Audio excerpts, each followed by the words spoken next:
নমস্কার বন্ধুরা, candid kitchen and ব্লগে তোমাদেরকে অনেক অনেক স্বাগত এবং অনেক অনেক ভালোবাসা জানিয়ে আমি আমার আজকের ভিডিওটা শুরু করব। আশা করি তোমাদের ভালোই লাগবে। আজকে আমি দেখো ঢেঁড়সের একটা নিরামিষ রেসিপি শেয়ার করব। তার জন্য আমি ঢেঁড়সগুলোকে এইভাবে কেটে নিয়েছি। এটা আবার আমি একপাশে সরিয়ে রাখলাম। একটা মিক্সিং জার নিলাম। দেখো বন্ধুরা, এটার মধ্যে দেখো আমি এই বড় চামচের 1 চামচ সর্ষে দিলাম। তারপর এই যে সাদা তিল দিলাম।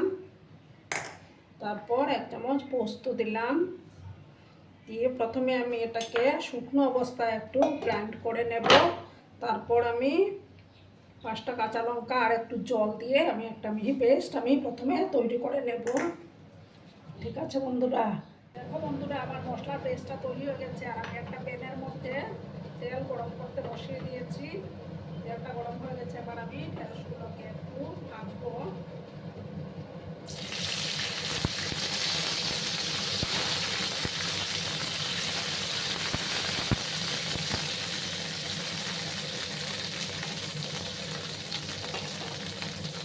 প্রথম অবস্থায় আমি কিন্তু লবণ ইউজ করবো না।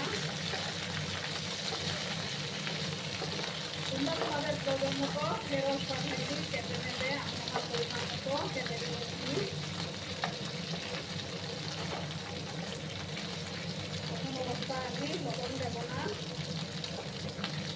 প্রথমে আমি একটু ভাজা ভাজা করে নিচ্ছি। ঢেঁড়সের যে একটা মিষ্টি ভাব থাকে, এটা যখন চলে যাবে তখন আমি লবণটা দেবো।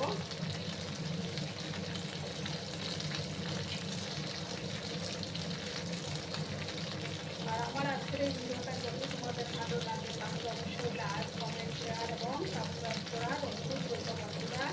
পুরোনো নতুন সব বন্ধুদের জানাই অনেক অনেক ভালোবাসা।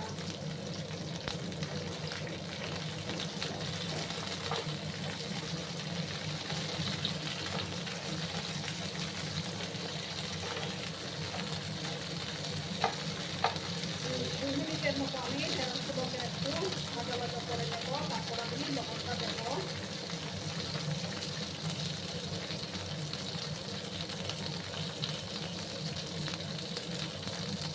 বন্ধুরা, আমি আবার লবণ ইউজ করবো। সামান্য একটু লবণ আমি দিয়ে দিলাম। পরে আবার আমি দেবো। আবার একটু আমি নাড়াচাড়া করে দিলাম।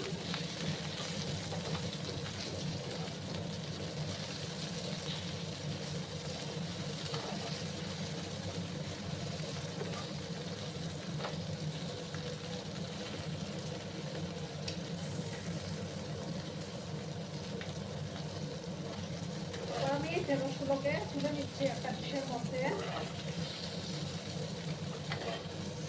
তাতে বেশি ভাজার দরকার নেই। এবার আমি আর একটু তেল দিয়ে দেবো।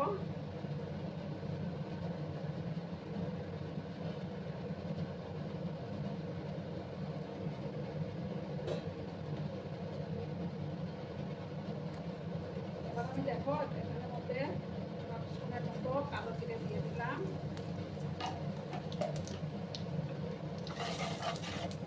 রান্নাটা কিন্তু খুব তাড়াতাড়ি হয়েও যায় বন্ধুরা। থেকে যখন একটা সুন্দর ফ্লেভার বেরোতে শুরু করলো তখন আমি এই যে মশলা পেস্টটা দিয়ে দিলাম। রাস্তাকে বন্ধ করে দিলাম আমি। এবার মিক্সিং জারটা দিয়ে সামান্য জল আমি অ্যাড করে দেবো। মিক্সিং জারটা ধুয়ে নিচ্ছে ভালো করে।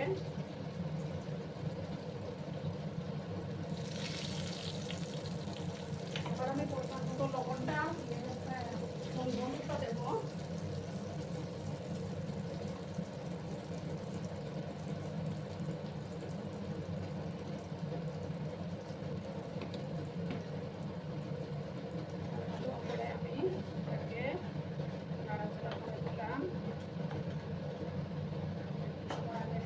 কষিয়ে নেব।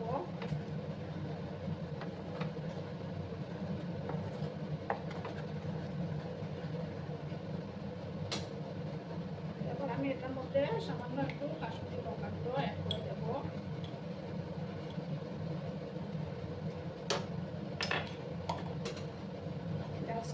কালারটা একটু সুন্দর আসার জন্য।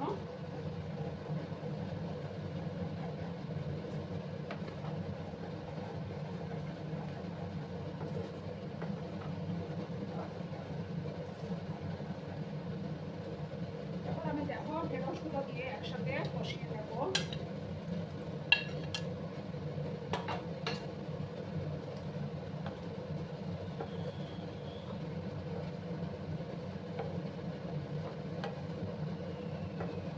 তারপরে আবার আমি সমস্ত কিছু মিক্স করলাম। এতে কিন্তু দুর্দান্ত হয়, এটা ভাত রুটি পরোটার সাথেও খাওয়া যায়। দেখো বন্ধুরা কত সুন্দর হয়েছে কালারটা।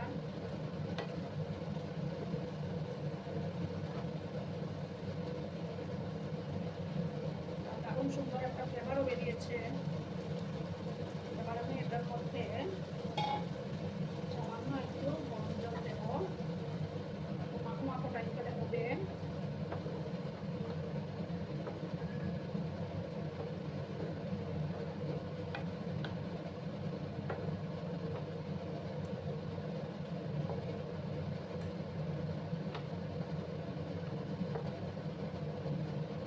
এবার আমি দেখো একটু লবণ ইউজ করবো।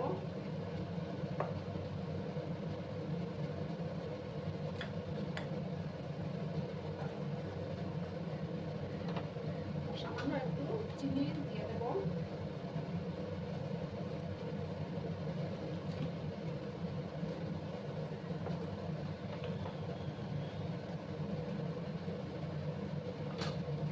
গ্যাসের আঁচটাকে আমি কম করে দিলাম। এবার আমি 2 মিনিটের মতো এটাকে ঢাকা চাপা দিয়ে রান্নাটা করে নেবো বন্ধুরা। দেখো বন্ধুরা এবার আমি ঢাকাটা সরিয়ে দিলাম। আমার রান্না কিন্তু কমপ্লিট। দেখো কত সুন্দর হয়েছে। নিরামিষের দিনে যদি এইভাবে রান্না করা যায় তাহলে সারা জীবন কিন্তু এর স্বাদ মুখে লেগে থাকবে বন্ধুরা। এবার আমি গ্যাসটা অফ করে দিচ্ছি। অফ করে একটা ডিশে আমি সার্ভ করে তোমাদেরকে দেখাচ্ছি বন্ধুরা।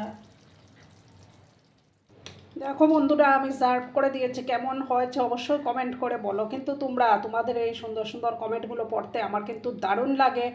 আর এতক্ষণ ধরে আমার ভিডিওটার সাথেও পাশে থেকে আমাকে এতটা ভালোবাসা দেওয়ার জন্য তোমাদেরকে আবারও জানাই অনেক অনেক ভালোবাসা এবং অনেক অনেক ধন্যবাদ। ততক্ষণে তোমরা সবাই খুব ভালো থেকো, সুস্থ থেকো, আনন্দে থেকো। আর আমার ভিডিওটার কোনো অংশেও যদি তোমাদের একটুকু ভালো লাগে তাহলে অবশ্যই তোমাদের পরিবার পরিজনদের মাঝে শেয়ার করে দেওয়ার অনুরোধ রইল। ততক্ষণে খুব ভালো থেকো, ধন্যবাদ।